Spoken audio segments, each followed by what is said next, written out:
I want you to think this to yourself. If I was trying to train or coach my child with the sole goal of being the greatest ever, which mentality would I want them to emulate? And at the end, I'll have a few great stories of both players. All right, welcome back to the show, everyone. Hope you all are having a good day so far. So I wanted to check out this new video from Eric Smith, Sports Training. I did a reaction to, I don't know how many videos he's had, but I know this is a relatively new channel. But it was that IQ video where it was LeBron's IQ is overrated. And it seems like that video blew up. We even saw Eric in the comment section, and really cool dude. So this one popped up after I subscribed, and how long's it been out? It's been out about a week at this point. So I wanted to check it out and see what he's got for us for round two. This one's titled, Who Our GOAT Is Shapes Our Mentality. And right off the bat, that title like resonated with me wholeheartedly, because I think that's why we battle it so much. You know what I mean? Why who we represent, it really matters to us as an individual, because, well, let's say I'll speak for LeBron first. Like, I don't resonate with him whatsoever. His mentality, the methods he's willing to use in order to win. I can't relate to it as a man. I hold different ethics than him. I hold different standards than him. Now, when I look at Jordan and I see how he accomplished what he did, that is what I resonate with. I'm not saying I'm Michael Jordan or I can accomplish what Michael Jordan is. No, but the mindset is there. You know what I mean? I don't feel like I need to cheat in order to accomplish something, or find all these loopholes in order to accomplish something. I've always believed with hard work and dedication and willpower, you can do it. So who our GOAT is shapes our mentality. I'm hoping it's going to be something like this. You know what I mean? What scares me, real quick before we get into the video, is, and a lot of you guys bring it up in the comments, is it's worrisome that all these people who are defending LeBron all the time, they have the same mindset as him. And that worries me on a personal level, because it's like, can we even trust people who are willing to do this? Because if you're friends with somebody who's a LeBron fan, that means in their book, it's perfectly fine to fail and then to blame their friends or their coworkers or whoever's around, whoever's in the room, whoever's affiliated. So if you're a friend with somebody like this and they don't succeed in something, they're probably going to blame you. And I've known people like this before, but to see how many people are like this now is pretty worrisome, because it's a whole different mentality. It's just, nothing's my fault. I didn't do anything wrong. It's everyone else's fault. And I'm sorry, man. We can't have a world where everyone thinks that there's some kind of royalty. You know what I'm saying? Anyways, as I always do, I'm going to link the original video down below. So if you want to check out the channel, highly recommend it so far. And yeah, it's going to be in the description, everyone. Everyone like the vid. I appreciate you all. Let's get to it right now. I think I can convince you of who the GOAT is just off one factor: mentality. I also think I can convince those of you who are mad of getting dragged into GOAT debates why it matters. Now, I want to preface this debate by saying there's things that MJ has said or done that I don't think we should emulate, and same for LeBron. So it's not about anybody being perfect. Yeah. But this is about their mentalities and how it shaped their successes or lack thereof. Also, interesting side note, 4 of the top GOAT candidates dealt with hair loss during their careers. So, gotta be a correlation here. Shout out to my bald brothers. So without further ado, let's get into it. Let's start with the on-the-court mentality. For LeBron, in his prime, he was a stereotypical all-around player. Could do most things very well, while being the best physical specimen driving the ball to the hoop with either hand that we've ever seen. For Michael Jordan in his prime, he was also a stereotypical all-around player, with LeBron getting the edge in passing and MJ getting the edge in scoring. MJ was also probably the second best driver of the ball in NBA history, but with more of like a creative over power approach compared to LeBron. Also, of course, drawing more fouls on his drives than LeBron, with the much more physical defensive play in the 80s and 90s. But for this video, yeah, I mean, I know we're not breaking down. I'm going to keep going because I know that's not what this video is about. Just focused on mentalities. Yeah. I'm going to do my best not to cherry pick. Yeah, every other video when it comes to the GOAT debate or whatever is all statistics and all this. So I'm not gonna get into that. This is about mentality. So I'm gonna stick to it. I'm gonna show you 3 things. Number 1, MJ and LeBron's worst plays. 2, their best plays. And 3, their interviews. Yes. Now, while you watch it, I want you to please block out the physical part of the play from your mind and focus on how they looked, how they act, how they carry themselves, and then how they talk about and explain it in interviews. Jackpot. Okay, this is gonna be great. This is gonna be great. I like the video. I like the video. Okay, you guys. Awesome. Awesome. Just focus wholly in on the mentality. Then at the end of the video, I want you to think this to yourself. If I was trying to train or coach my child with the sole goal of being the greatest ever, which mentality would I want them to emulate? Yep. And at the end, I'll have a few great stories of both players. All right, let's do it. Let's get into their worst plays. And that's what it is. Okay, so before we get into this, whether you're a Jordan fan or a LeBron fan going into this right now, remember it, okay? Remember, by the end of this, it's okay to change your mind because who you defend is who you emulate. And it just happens that way, man. Who we idolize is who we emulate. It's a natural occurrence.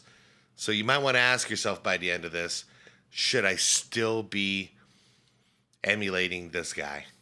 All right. Start off with MJ's most famous worst play, the strip by Nick Anderson. Clock is down to 12, and Anderson stole the ball. Hardaway picks it up, 2-on-1, and he bounced past the ground. And it's got to end with a Horace Grant dunk, of all things. Now, in brief context, this is the 1995 season. By the way, so Jordan didn't flop. He knew he was getting the ball stolen. He dove after the ball. Okay? He didn't flop around. Months after Jordan had returned from minor league baseball. He had been playing with the number 45 since coming back, and the Bulls are playing the Orlando Magic in the second round. MJ is trying to use up clock, up 1 with a few seconds to go. Nick Anderson with the great pursuit pokes it free, and the Magic win the game. That was a great play. Here's MJ's initial response.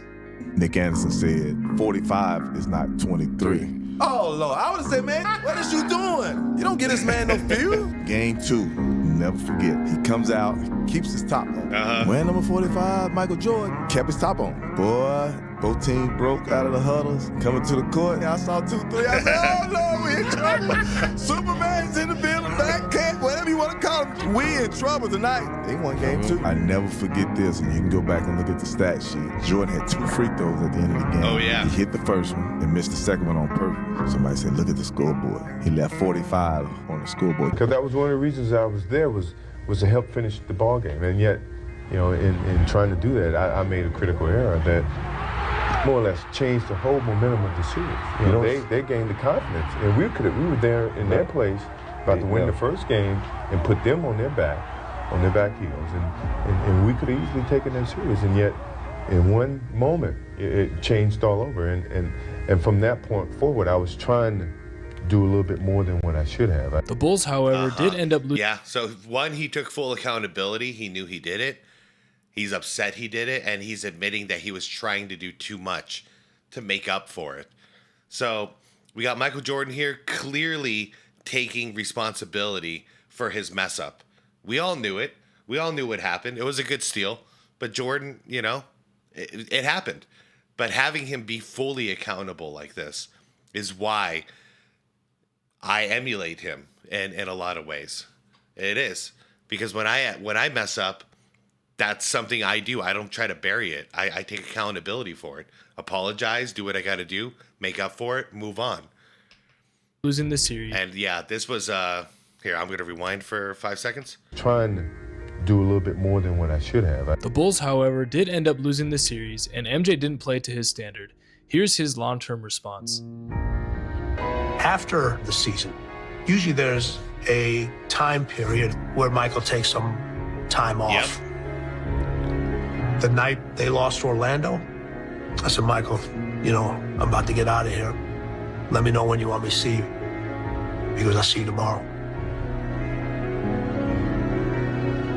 Michael had an obligation to himself, the fans, his teammates, the organization, his family, everybody, is that if you're going to sit down and take 3 hours out of your day to watch me on TV, I have an obligation to give you my best. To give you my best all the time. Look at Tim Grover's about to break down when he's talking about it. The things he must have seen Jordan put his body through in order to get ready for a season. Shoot. When did you start training with Mike in the offseason? With Jordan, I only did it once. And it's when he was coming back, when he was filming Space Jam. Yeah, at the big old tent. 95, 96. Whenever he came back from baseball the first time, and he was filming at Warner Brothers lot. And they built him, they called it the Jordan Dome. And he would film all day. This is what was crazy. This dude would film all day, starting at 7 a.m., finish shooting at 4, eat, and then the run started at about 5:36. And he would have all the top players, kind of like how playing at UCLA was in the men's gym. Damn, they crazy. They built this dude state-of-the-art court, workout facility, like top line, everything. They had a little gambling area too. Whoa. And I'm thinking, okay, here, I'm gonna do my reconnaissance on this. Fuck it. I'm gonna figure out. So every single time we never played with, I was like, I'm gonna find something. I'm gonna find something. I'm gonna guard him every single time. Nothing. Damn. We'd play from 6 to about 8. And then I was like, when I tell people your practices aren't done when practice is over, and then he's getting up another 700 to 1,000 shots. That was a cool experience to be a part. What does it mean? Well, I think it's a successful comeback for myself and for the organization. I mean, last year we went through some disappointments at the end of the season, and we vowed to come back and get ourselves back on top. And this is just one step. I must admit, we didn't start the season and say, hey, we're going to win 70 games. We start the season and say we're going to win a championship. We're halfway there right now. Are you glad it's over now that the 70 is attained? Yeah, I'm glad. And now we can, focus on the playoffs, which is the most important thing right now. We have to also, real quick, have you guys noticed that he's always talking about the fans and the organization? Like the loyalty level on him, the obligation he felt to the fans because of us, us fans buying his gear, watching his games, going to see him play whenever we can, buying his jerseys, his basketball, all this stuff that we did. He knows that's where his millions and millions of dollars come from. Us buying Gatorade, us buying Wheaties, all that crap was from the fans. So he's always given us a shout out. And we appreciate that. I appreciate it still to this day, because he's acknowledging where all of this is coming from. He entertains us, and we, in turn, give him money and praise. This is how entertainment goes. All the while, we got the other guy, LeBron, who he never cared about the fans. He doesn't care if he's load managing and misses games. And a family just spent $1,000 to get their family to watch LeBron James for the first time. He don't give a damn. He don't give a damn about his organizations. He's left Cleveland twice. He left Miami, and I don't know what the hell he's doing holding the Lakers hostage right now. So he doesn't care about the organizations. He doesn't care about the players. It's a level of entitlement, you guys see. Like, I hope you guys can see it. It's entitlement versus gratitude. Jordan is gratitude. LeBron is entitlement. He still wants more. And just look at how much they were getting paid at this point in their career. LeBron's got a max contract, yet says, that he shouldn't be responsible for his team losing. Even with a max contract, Jordan at 40, he got paid $1 million, and he donated it to the September 11th relief fund. Okay? It's different. Completely different mindsets here. Championship. If we win the championship, when we win the championship this year, you hear that? I'm pretty sure it's going to rank right up in the top 3. Accomplishment combined with all your others vault you over the Johnsons and Birds and Russells and Chamberlains. No, because I think that's something that I really can't say can be established Each one of us playing at different eras, with different teams, with different levels of success, and to compare all of them and say one's better than the next, it's an unfair justice to the art, or to the artists. You know, being that Magic Johnson, Will Chamberlain, all the guys before me were the artists of this game of basketball, and we've all learned from them, and we've improved the picture to a certain extent. And to say that one improvement is better than all of it, it's an unfair assessment. Now here's you guys hear that? And on the other end, I'm sure he's going to show us, but that one right there made me the greatest of all time. Like, really, I'd rather be Jordan. I'd rather be like Jordan. Even if I was the best and everyone was telling me I'm the best, not in my mind. Not in my mind. In my mind, I'm still looking at all the competition. I'm looking at who came before me, who's going to come after me. And I'm looking around and going, I'm not the only one out here. I'm not the only one who's done this. You know, and MJ, he's always done this when it comes to the GOAT thing. People always want him to just accept it, that he's the greatest of all time. And he always says it's not fair. Like he says, he was just a newer artist. Now, like, you know, we got Steph and LeBron and all these guys. They're the modern artists, and they're passing the torch to the next generation. We shouldn't disrespect all the previous generations just because things have changed now. The foundation happens in the past. one of LeBron's most famous moments. Okay. I realize some of you will say that this bad moment is not really LeBron's fault, and to some extent I agree. But quickly, two things. Number one, in my opinion, without going too far into the weeds, I feel this was the biggest specific play, in-game mistake of LeBron's career, where his response is also well documented. Again, not 100% his fault, but in my opinion, this was heading towards being the greatest game of LeBron's career. And if he makes a go-ahead basket here and the Cavs actually win, hold up, you could wait. He got Steph Curry on him? ISO. Oh my God. Greatest game of LeBron's He's got career. the smallest guy in the court on him. He's a giant. He's a 6'9" giant. Take him to the rack. And if he makes a go-ahead basket here and the Cavs actually win, you could argue the greatest finals performance in history. George Hill, to me, looks like he's trying to clear out the right elbow defender so LeBron can drive there. I don't believe he's trying to cut for the ball, seeing as how he goes towards Clay instead of the open space and is starting to turn his head away from LeBron. But hey, it did work out for LeBron and the Cavs on the surface, except that Hill missed the second free throw. If you disagree, I get you, but for the sake of this video, let's focus on the mentality and the response. Yeah. I mean, as a play, as the main guy, the highest paid player, being LeBron James, being guarded by the smallest guy in the team with 4.7 seconds left, down by 1, I believe you have an obligation to your team, to your city, and to your organization. For getting paid that much money, you have an obligation to make a play. You've got a small guy on you. I don't care if you post him up. I don't care if you drive straight to the basket. You're taking advantage of a small Steph Curry who's not good at defense, and you're scoring 2 points. Right now, you're scoring 2 points by yourself. That's your obligation. That's what the pay is for. Hill misses. Rebound goes to the Cavs. J.R. Smith brings it back out. Throws it to Hill. Hill shot blocked. Yep. And then he's going to blame JR. And we'll go to overtime. Wow. You get the feeling J.R. Smith thought they had the play at the end with JR getting the rebound. There's still confusion about whether JR thought the game was tied or whether he thought you guys were ahead. From where you stood on the court and from talking to him after the play, what's your reaction to it? What's your version? What do you mean, what's my version? Well, did he think that the game was tied, or did he think that you guys had it salted away? How do I know that? Or did you discuss it at all with him? You're the leader. At the end of the play? No. They asked me if I talked to JR about it. I said no already. I knew it was a tie game. We was down 1. George Hill went up. He made the first one. We got the offensive rebound. You know, I thought we were all aware of what was going on. That's my view. Stop. I don't know what JR was thinking. I don't know the question you were trying to ask. Well, see, and I hope Eric shows the footage.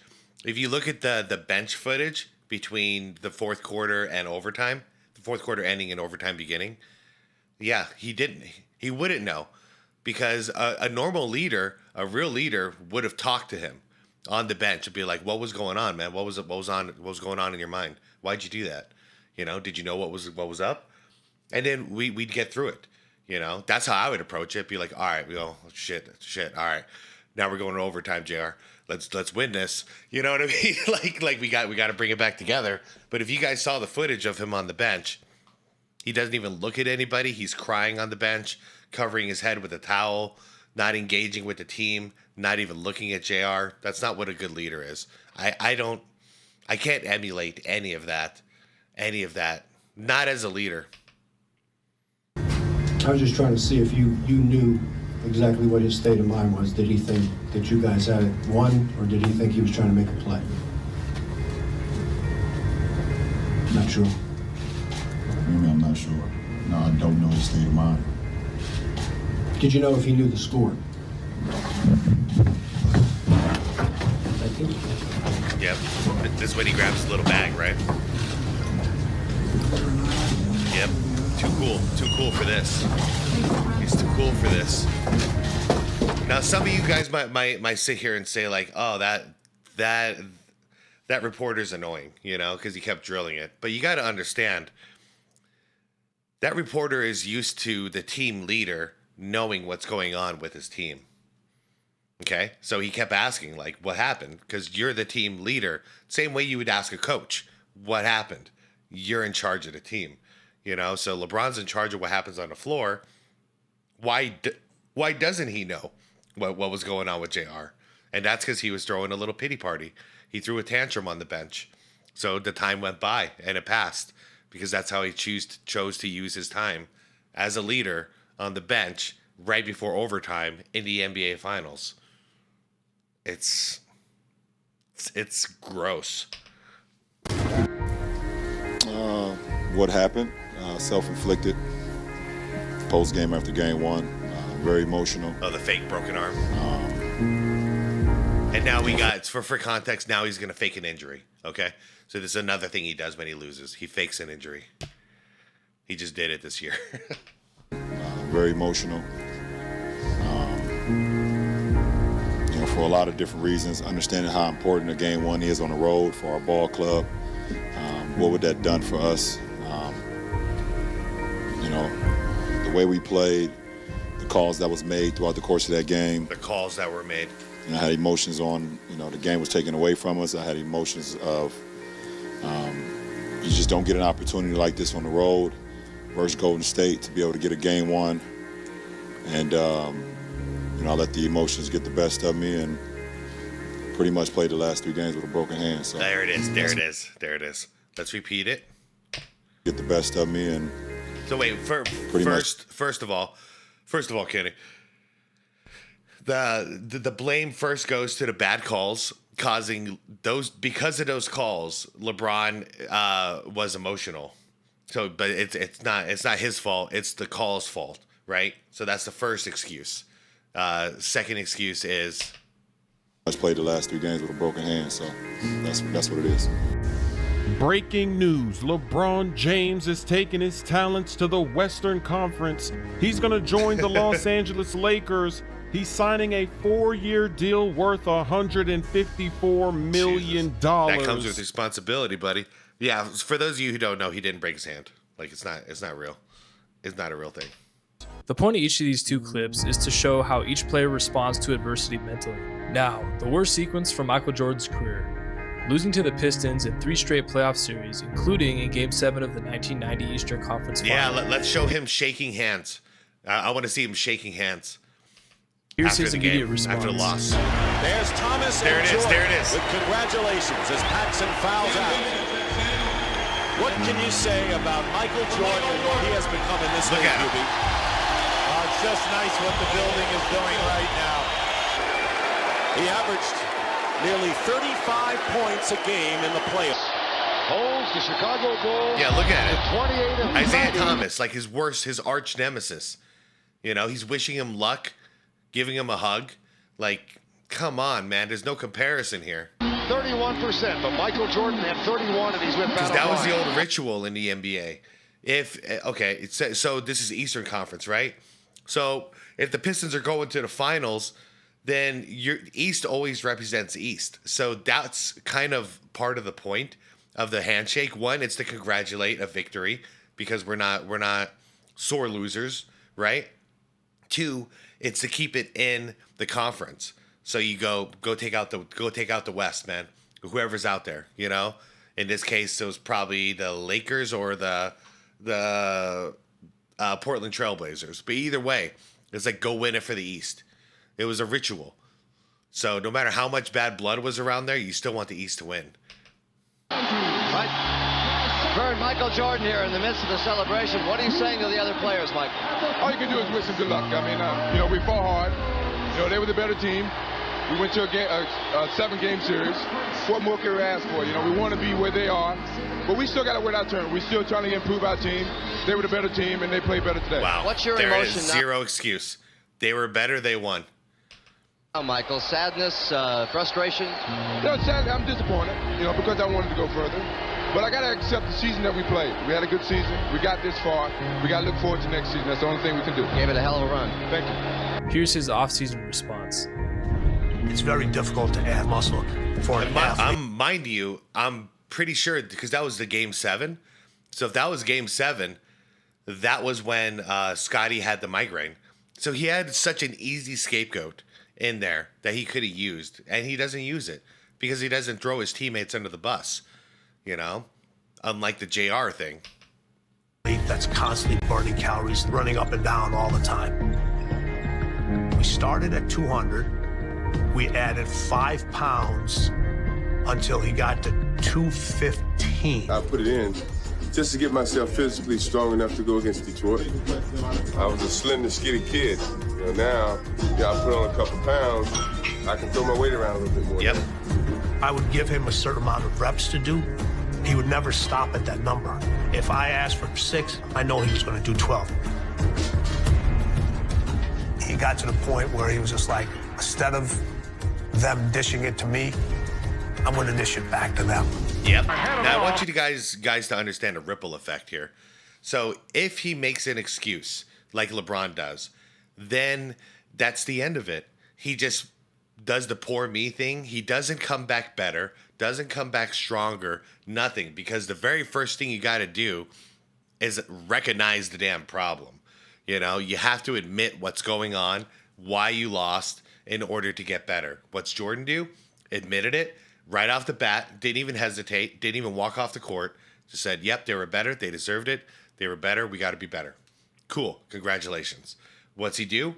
He knows already now, he's accepted that he's not good enough.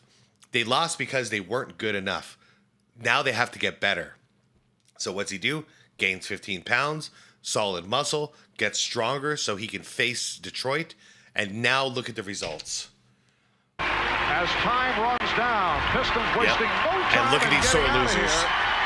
Now timeout was called. Look at these sore losers. The bench over 7 and 9/10 seconds remaining. And also, it had to be a bit of sweet revenge winning here. Well, I think you have to give a credit to Scottie Pippen, Hardgraf, my supporting cast. These guys played extremely well. I'm going to rewind that. Look, so when they fail, which we just saw, he takes the accountability, gives the credit to the winning team, doesn't blame any of his teammates. Look at the first thing he does when he wins. Okay? Just pay attention. It goes by fast. 10 seconds remaining. And also, it had to be a bit of sweet revenge winning here. Well, I think you have to give a credit to Scottie Pippen, Hardgraf, my supporting cast. These guys played extremely well. I think for the city of Chicago and for the organization, this is a big step for us. And, we can only go and move up. Right now, we're looking forward to the finals and trying to do our best. Now, you mentioned before the game. Real quick. So he mentioned his teammates. And then, so he's bringing his teammates into the success. Then he's talking about the franchise, the city of Chicago, all of it. This is a win for everyone involved, not just Michael Jordan. But you wanted to stamp out Detroit and stop that kind of play. What was that about? Well, we just wanted to play clean basketball, even though they were going to try to maybe dirty it up. But we were going to keep our composure and play the game of basketball like we know how to play. And I think we held our heads. We really didn't let them get us out of our game, and we kept our poise and did what we had to do. All right. Yep. And you see, if Jordan was a victim, playing victim mentality, he never would have overcome this monster of Detroit. It never would have happened. but he didn't play victim, so he kept coming back stronger by taking accountability. This is such an interesting video for me. It really is. The psychology of it all is way bigger than I think we know, because a lot of us are wondering why are we so into this GOAT debate. I think this is really why. It's less about the person, like just as a person, like what they did on a basketball court, even though that has a lot to do with it, but it has a lot about the psychology of the individual that we either want to defend or we don't want to defend. Swept the Pistons in the 1991 Eastern Conference Finals and won their first championship against Magic and the Lakers, with MJ winning Finals MVP. Now, here's the worst sequence from LeBron's career, the 2011 Finals. Last night, we saw the same LeBron James who went into a trance and crumbled under pressure in Game 5 last year against Boston, even in the second half of Game 6. This was the equivalent to me of an NBA panic attack, going blind under the pressure. 0 for 1 in the fourth quarter with 2 killer turnovers? Are you kidding me? Here's his immediate response. Does it bother you that so many people are happy to see you fail? Absolutely not. Because at the end of the day, all the people that was rooting on me to fail, at the end of the day, they got to wake up tomorrow, have the same life that they had before they woke up today. You know, they got the same personal problems that they had today. You know, and I'm going to continue to live the way I want to live and continue to do the things that I want to do with me and my family and be happy with that. So, you know, they can get a few days or a few months or whatever the case may be on being happy about not only myself, but the Miami Heat not accomplishing their goal. But, you know, they got to get back to the real world at some point. Now, I mean, if that was Jordan, okay, Jordan would have said, like, I played terrible. That's never going to happen again. You know, you see me next year, I'm going to come back stronger. Hats off to the Dallas Mavericks. They were a great team. They deserved this championship, but watch out for us next year. Instead, I mean, you just heard it. I don't need to repeat it. Yeah. And I am good, LeBron. I'm very good. I'm very happy. I can look at myself in the mirror at the end of every night, and I know I'm a decent man. And I'm not full of shit, and I'm not a fucking liar. So yeah, I'm good. I'm good. His off-season response.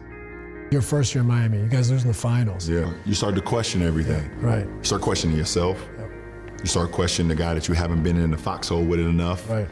You know, it's just human nature. You know, if you haven't been in those experiences enough, you don't know what to fall back on. And, you know, my experience, my second year in Miami, you know, losing that year before gave me enough experience to know how to handle adversity even more. Right. You know, how to go into Boston for a Game 6 down 3-2, and everybody is saying that this is over. You know, how to come back in 2016 after losing in 2015. It's all about him. It's all about him again. When they lose, it's all about everyone else. All these stories about him winning, it's all about what he did. You know, and how to handle adversity being down 3-1. Right.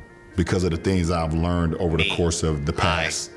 You know, and having those moments with my teammates to be able to be like, we're fine. And they believe that, right, no matter how large the obstacle is for us to overcome. Yep. So now it's him leading his team, keeping his team calm and composed. Well, what about when they lost? When they lost, it was, fuck all you people. Fuck all of you. You all got to go back to your regular jobs, you broke-ass motherfuckers. Fuck you. Basically, is what he was saying. So, I don't know. Ended up making it back to the finals in 2012 and beating the OKC Thunder led by Kevin Durant and also winning finals MVP. Now we will show their response after their best sequence. Okay. Here's Michael Jordan's response after winning his 6th championship versus the this Jazz. is going to be great. This is going to be great. Yeah. So, we saw how they deal with losing. Now let's see how they deal with, like, winning the ultimate prize. I want my goddamn respect. Man, A+ video. I'm just going to mention it one more time. If you guys, dude, Eric has 658 subscribers. You guys, this video has 527 views. Consider subscribing. I'm telling you, this channel, if he keeps going, like, this is going to be a big channel. I can already see it. When I got that rebound, I mean, my thoughts are very positive, you know, and the crowd gets quiet. the moment starts to become the moment, for me. And that's what we've been, that's part of that Zen Buddhism stuff. The moment once you get in the moment, so the Zen Buddhism stuff, he's already shouting out Phil. You're there. Things start to move slowly. You start to see the court very well. You start reading what the defense is trying to do. And I saw that. I saw that moment. And, when I saw the moment, the opportunity to take advantage of it when Russell reached, and I took advantage of that moment. And I never doubted myself. I never doubted the whole game. We were hanging too close. It was a 3-point game, 4-point game, 5-point game. Scottie Pippen's hurt. Dennis and everybody's in foul trouble. And they never really burst out and left us standing. We kept hanging in there. And I knew that we were going to have an opportunity to win this game, and I just wanted to be able to do that. I don't want it in a sense because I think it disrespects Wilt Chamberlain, Jerry West, all the guys that prior to me, I never had a chance to play against. What everybody's saying I am, I never had the chance to compete against other legends that was prior to me. When I hear it, I cringe a little bit because, it's a little bit embarrassing because no one knows, I'd never had the chance, once again, to play against those guys. And can you imagine if that was LeBron instead of Jordan winning his 6th championship, his 2nd three-peat, and he did it like that by single-handedly winning the game by his offense and his defense in the final minute of the game? Can you imagine the crap LeBron would have said about himself?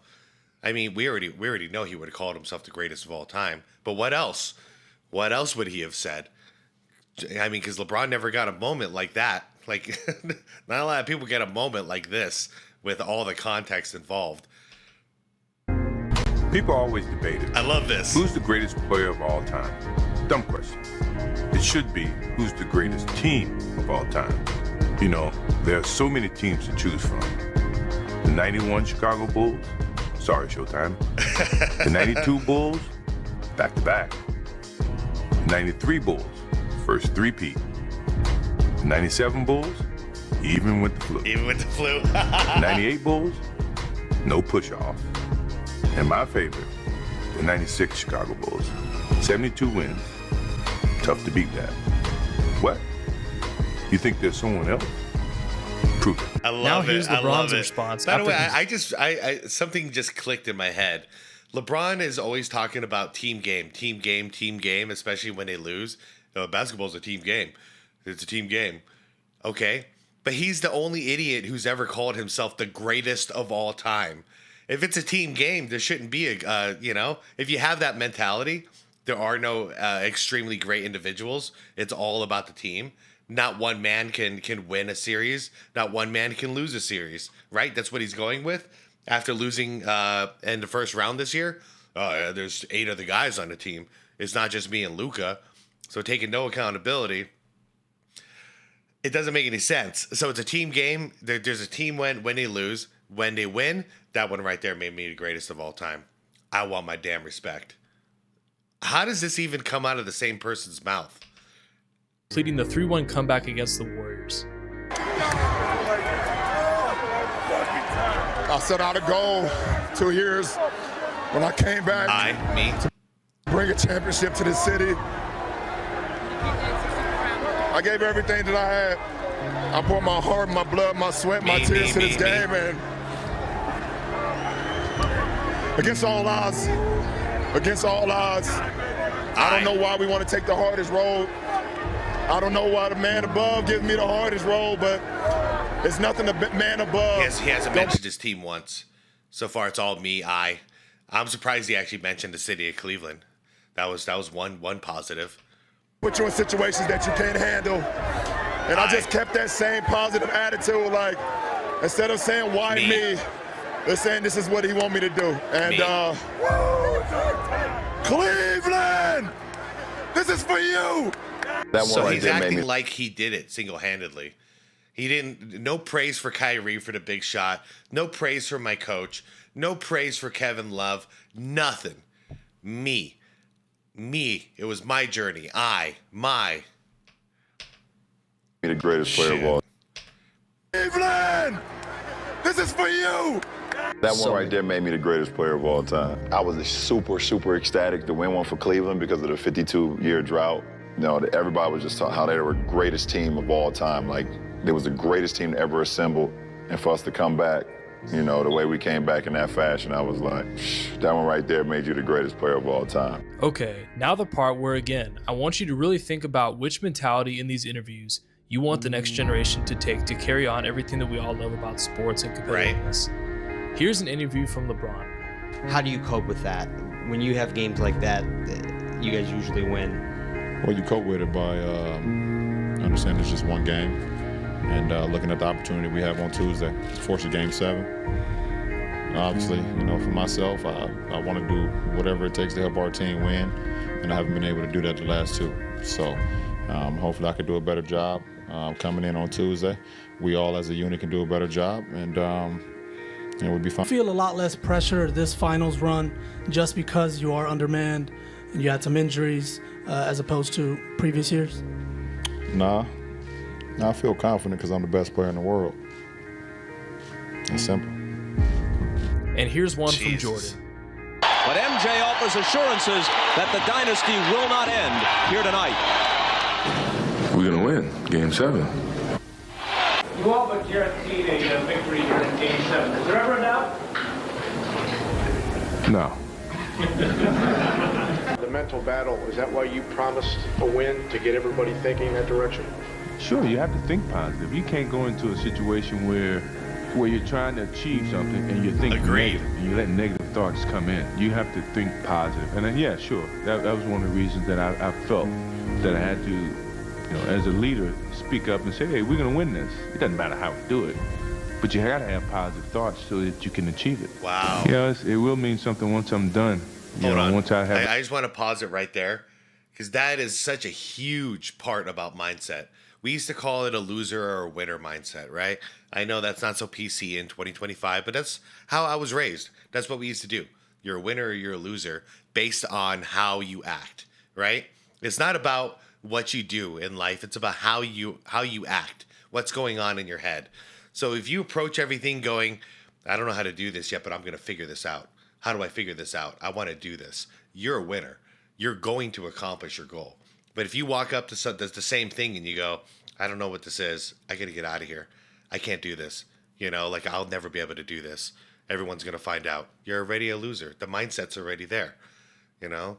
So I really like, and that's one thing I've always noticed about LeBron. He plants excuses ahead of time, injuries, you know, stuff like that, referees making bad calls. He'll plant that ahead of time, preparing for his failure. So then the fall is more cushioned. Well, a guy like, you know, a guy with a winning mentality like Jordan, never, you know, he's saying no excuses. I'm going to win Game 7. Like, we're going to win Game 7. So that you can achieve it. Yeah, it will mean something once I'm done. You know, once I have an opportunity to reminisce about it and equate the 6 championships that go along with it. And here's another one from And LeBron. that's another guy, he's not thinking about his legacy while he's playing. He'll think about that when he's done. While LeBron is basically manufacturing his legacy while he's playing. It's so different. Owning a media company named Clutch, all this crap he's done just to try and create this false narrative of himself, this false image of himself. Is that even a thought, missing or failure, before you take the shot? No. Like the consequences of it, the magnitude of it? Maybe when I was younger, because I cared about what everybody else thought. I don't give a now. When did that change? Like, I don't give. It probably changed. Took me to about 25. I spent like 7 years, and then I went to Miami that first year, and everything was about like still what everybody else thought, and then I just literally was just like, I don't give a what nobody think. I'm him. If I don't take it, who gonna take it? I mean, you know, and it's not even like taking a shot. It's just it can be taking a shot. It can be making the right play. Like I get shit for making the right play. Forward on me is wide open right here. We don't give you crap when there's 4 guys on you. That's never happened, by the way. We give you crap when you got Steph Curry in front of you and you don't make a play. I've also seen Kyrie guarding you at the end of a game. Okay, and what do? You force it into AD with a double team and cause a turnover to lose the game. Okay, we're not stupid. We pay attention, bro. We are a team. I trust him, or I wouldn't have thrown it to him. I don't care about the results. I don't care about the results. Damn.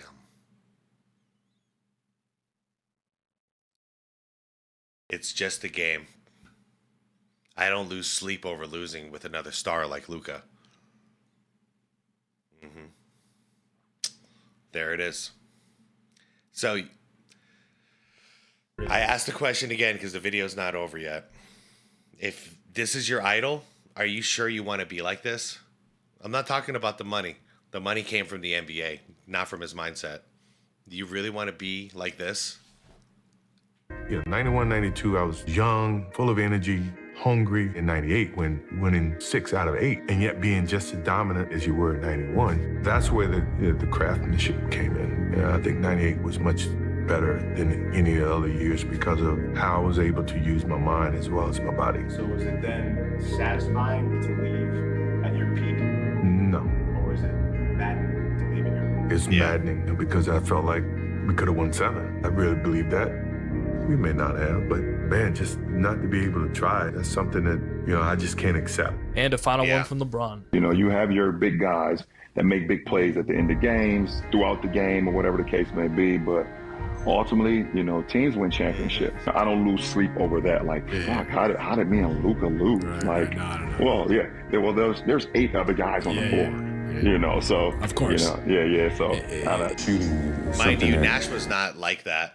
Nash took full accountability. I'll speak for his time in Phoenix, which was the prime of his career. We lost. He took the accountability because at the end of the game is when he would take over. He knew his job.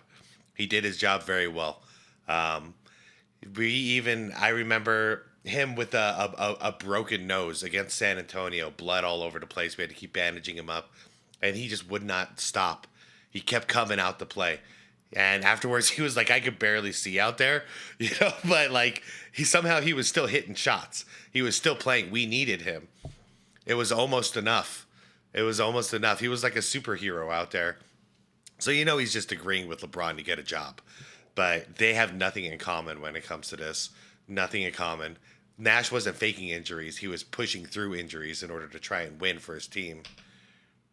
I don't want to excel at because it takes away from all phases of my game. My game is a fake drive to the hole, penetrate, dish off, dunk, or whatever. And when you have that mentality, as I found out in the first game, of making threes, you don't go to the hole as much. You go to the three-point line and you start sitting there waiting for someone to find you. And that's not my mentality. And I don't want to create that because it takes away from my other parts of my game. Now, I don't want to give my opinion. I hope you can see the two different philosophies and you can decide which one you think the next generation should Don't worry, Eric, I've done it. I did it. Make sports great and competitive. On my last video, a lot of you asked interesting questions in the comments, so I'd like to share with you guys why I started this channel. I feel that sports is one of the last pure things in the world, and the world is trying to make it impure. Watching highlights on social media, narratives, stats, and keyboard warrioring have become more important than actually going out with your friends and playing. And if you're taking sports more seriously, the beauty is in taking the lessons you can learn from sports and applying them to life, like always giving your best, learning how to work as a team, training hard to improve when no one's watching and it's not being recorded, and my favorite part on this channel, the mental side. Sports took on a whole new level of fun for me when I was a high school pitcher and I started memorizing each batter's tendencies, how they acted as they entered the box, figuring out which pitches they could or couldn't handle, the mental game behind the scenes that the casual observer has no idea is happening. This is what made me really fall in love with sports. So my goal for this channel is to bring that back for the younger generation. Sports is beautiful, it's like art, and true competitiveness is competing with yourself to go above and beyond what you're possibly capable of achieving. If you think like that, I'm glad you're here and this is the channel for you. If you're here to angrily defend two players you're primarily basing your opinions off from highlight videos or whatever, I hope this opens up your mind a bit. That's true. Just this video alone should open your mind to realize there's a lot more to it than just some highlights and some stats. To help the next generation to see the value of pure sport. Take it back from travel ball and social media. Fall in love with the game again, the team camaraderie. I've made friends all around the world on my travels through sports. Even when we couldn't speak the same language, it's a great connection. It really is. The next time you go to your local gym, try being the one to go set picks, cut, play defense, gas up your teammates, instead of being the guy that's jacking up ISO 3s like everyone else. Anyways, thanks for listening to my rant. All these reasons are why the GOAT debate matters. It has nothing to do with emulating playstyle. It matters because of the mentality and values that we emulate and that we push as a society. So I hope I've got at least some of you considering that maybe the GOAT debate matters at least a little bit. As always, please leave a comment saying another topic or player you'd like to discuss. It could be from any sport. I love bantering with you guys in the comments, especially those of you that are sincere and that actually watch the games, even if we disagree. Please subscribe if you can. I'm trying to work on my craft. Hey, Eric, throw some Kobe in here too, some Larry Bird. We got some other players with some major killer mentalities here. What do we got? The GOAT debate is needed simply to set the bar. Everything that is competitive has a bar. It gives people a purpose to push their limits, to beat records that were previously set. Without a GOAT of something, there would be nothing for the next generation to strive for. I agree. It's a standard, yeah. Okay, so to me, the GOAT conversation is absolutely necessary to keep pushing the narrative of who was or is the greatest at something, so we as a society can be motivated to do the same. Well said. Sport motivates me to keep improving on my mission. As my final gift to you, my friends, a few awesome stories regarding these two legends. Peace. With that Cleveland matchup, it was a battle. It was back and forth. That year, I made that big shot. He traveled before the day in college. He missed the layup. I made 2 free throws, and we was supposed to foul when he got the ball, when he threw it to him. Kevin Love threw an amazing pass. You know, he outlet king. He caught it, fade away. I'm like, man, he ain't making it. Bank shot. He come out and talking to me. I say, man, he don't be making that shot. He said, I work on this all the time. I'm like, damn. I was with MJ 4.5 seasons or whatever. Never lost to suicide.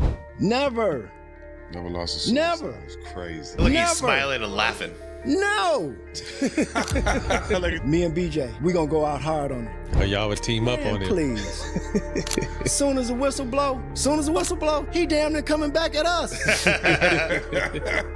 That's different. You feel me? Yeah. On the real, this ain't no job, and I feel like I could run all day. Yeah. You feel me? And I quick hands and some speed. Yeah. But man, it wasn't even fair. Yeah, I mean, you never know, right? A kid coming out of high school, even though his hype was like never seen before in the NBA. And, you know, I'm a pro, I'm in the league, I've been to college, whatever.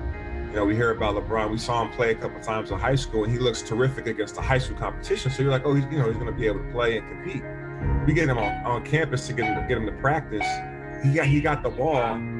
He drives down the baseline, and he jumps over Milt Palacio. Like, leaped over him, spread his legs, laid the ball in, and I'd never seen that before in person. Now, I heard stories about MJ, I heard stories about Dr. J, but I'm witnessing an 18-year-old kid jump over a 6'5" point guard and lay the ball in, and he took off from outside the paint. And then on top of that, right away we knew that he was our best player. He passed the ball, he got by people, he wanted to draw on the defense and kick it. He made the game so much easier and so much fun to play with. Right away we knew he was our best player. I know. Those first couple of years of LeBron's career were something special. Other than the way they ended, dude, he had so much potential. LeBron, that's the thing, you guys. I watched his whole career, man.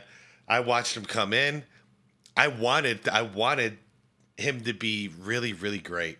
He had everything he needed to be freaking great. But somewhere along the lines, he just stopped taking accountability, and then it all went downhill. But he had everything in place, man. He had the all-around game when he was young. The Chicago Bulls coming in town. I got a sprained ankle. So they're getting off the bus. We're done with shoot around and we're walking out, and MJ says, B. Scott, what's going on? I said, what's up, MJ? He said, man, I hear that you're not playing tonight. I said, no, I sprained my ankle. He said, who's guarding you? I said, Anthony Peeler. He said, 50. So I told Anthony Peeler, listen, MJ, he's probably going to go for about 50 tonight. And so just don't piss him off. You know, just be cool. He ended up with 50. Man. Right after we get back, because we lost at San Antonio. Yeah. We land, got exit meetings the next day. I think Spo just wanted to get them over with. I was one of the first ones. Probably like 8 in the morning. I lived across the street at 900. So I come over, early. I'm still in workout mode. I'm gonna go work out. LeBron in there 7 in the morning with his mom working out. That's just 7 in the morning on the Versa, like with his mama. I'm like, that's crazy. That's crazy. And I tell people, practice started at 10. Brown was probably there at 7. He done rode a 10 speed in his tights to practice. He done got to that. He done worked out in the weight room. He done got his shots up. By the time 9 o'clock come around, he on the table getting tape ready to start practice. He done had a whole 2-hour workout day already. Well, I don't know if it never happened, but I do know he does take everything personal. And everything that he does, cards, whatever. I was in a room with him for, I don't know, 5 hours one time, day of a game. He wouldn't let us leave. Me, Tom Chambers, Ty Corbin. It was an exhibition game, and he would not let us leave. And we were stiff. I called Cotton, said, Cotton, I can't go. He said, that's okay, I was gonna hold you out. Tom called him up. Cotton, I'm sore, I can't go. That's okay, I wasn't gonna quit. And Ty Corbin wouldn't dare do it, right? I'm not doing it. So Jordan stands up in the room and he says, you tell that boy Dan Marley, I got something for him tonight.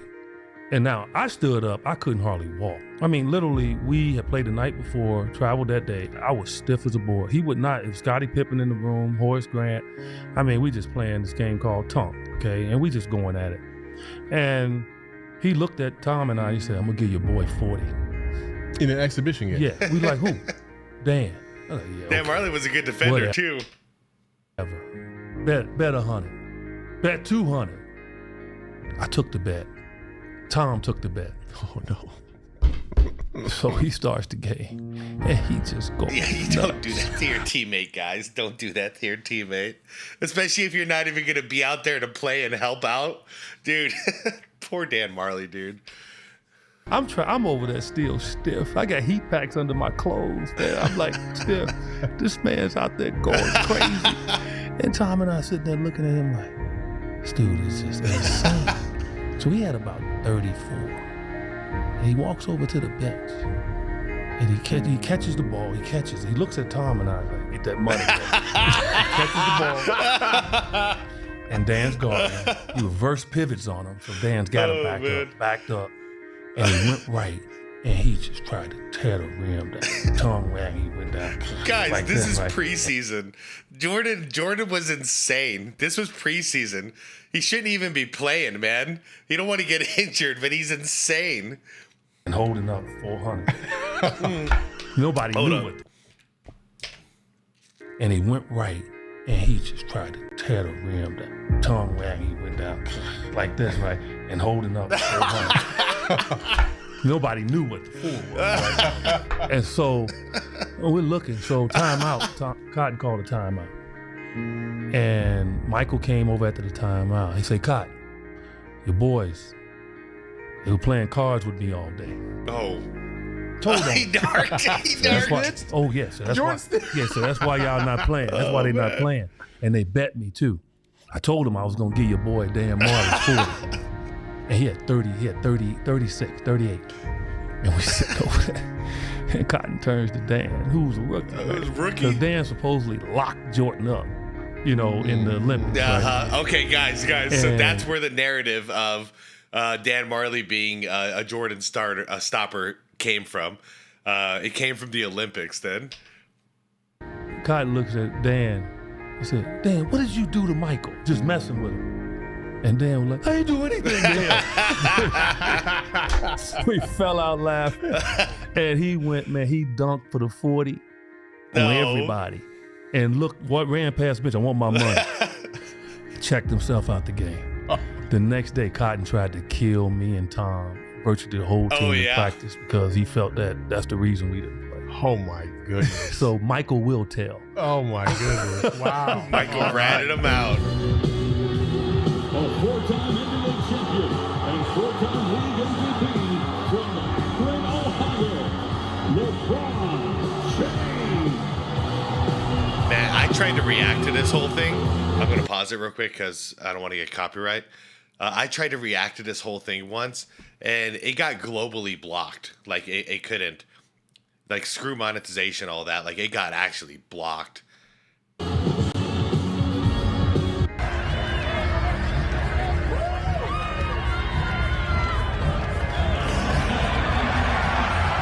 It's so different. You got LeBron, who we're all tired of seeing, and then MJ, everyone's in awe of seeing. What a vid. If you lose your hair, you have a chance to be the next GOAT. Straight up. I'm going the opposite route right now. I've not cut my hair in about 3 months, maybe 4 months, and I'm just rocking with it. I don't know what I'm doing, but I might end up being like a samurai. I'm not sure what's going on. Anyways, fantastic video. I'll try to keep the outro short because I know this video went for a long time. I can't see it right now until I hit stop, but I'm sure this is a very long video. But for those of you who made it to the end, great. That's fantastic. I mean, not just, you know, that, oh, you watch my video. I mean, there's so much to digest in this entire video. I thought Eric did a fantastic job. I think this channel has an awesome future because I typically talk more about the psychology and the mindset of players versus a bunch of stats, and it actually puts me out of place when people like want, you know, talk about like a podcast and stuff like that. I honestly don't feel like I have much of a place to do like a regular podcast or anything like that, because everyone wants to talk stats, and that's cool. I get it. You know, that's something tangible. You can see it, you can read it, you can memorize it. Me, it's always been more about mindset. I grew up with some of the most gifted athletes, you know. However, if their mindset was wrong, nothing was gonna happen with them. You know, they weren't going anywhere. And then I've also grown up around some of the not as gifted athletes, but their mindset was so on point that they ended up being great. So I really believe mindset is not only important for the individual, but for the GOAT debate. So there's no way I could ever defend LeBron, because I wouldn't defend me if I was doing the things that he's doing. You know what I mean? I couldn't.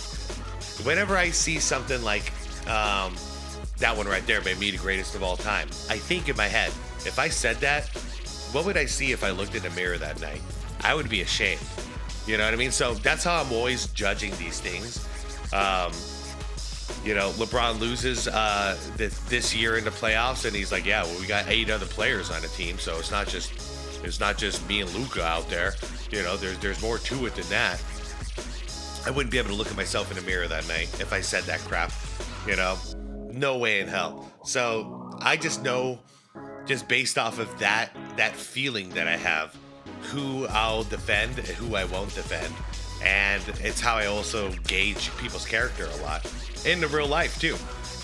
This tool comes in very handy, because if you sit back and you listen long enough to somebody, you figure out who they are real fast. But if you just sit there and talk over them, you won't learn a damn thing about them. So anyways, guys, I'm out of here. Eric, great video. All of you guys, I highly recommend you guys go over there, check it out, give his channel a boost. I think he deserves it. If there's any channel out there that deserves more than 600 subscribers, I think we might have found it, you guys. So go give some love. Eric, if you watch this, man, props to you. You're doing a great job. Keep it up. I'm out of here, you guys. I will maybe see you for an After Dark. I'm not so sure. This was a long one, but we'll see. We'll see what happens, all right? All right, everyone, thank you very much for watching. Like the video if you haven't done it yet. Subscribe to the channel if you want more content like this. And be water, my friends.